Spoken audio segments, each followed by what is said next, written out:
Quỷ ơi. Con nào đánh ơi mày chết. Con nó đùa đi mà. Con nào đánh ơi mày chết. Hai ông đi. Con mà đánh con chết. Con nó khác đi mà.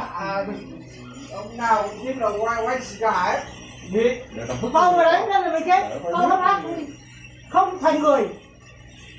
Tao không thành người. Con mà đánh ơi mày chết. Thì nó đánh là thôi, còn cho đánh thì thôi. Nó để nó múa đi. Đâu mà đánh. Không bao giờ tao nó khác ngoài hết. Đây cái bài chén rượu. Mới hai bài. Đây nó cười nữa kìa. Nằm đi. Nằm đi. Rồi mới bắn gì đi.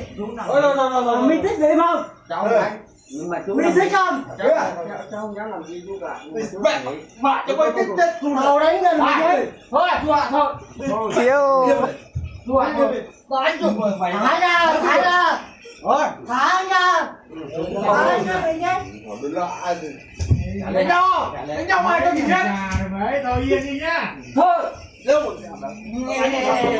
Này. Sẽ chống. Sinh vi, các can rồi. Anh em như sao? Nó đánh nhau ra. Bắt lại đây, toàn chỉ ra cái mình chết. Ông thôn cho bạn. Chết thùng một. Bắt lại. Ai mà kêu giặt vào được cả.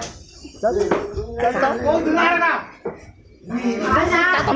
Ai cho ai Tôi quên tông. Thả ra. Saya có tôi quên tông. Ông ra xa sân. Ra bên kia.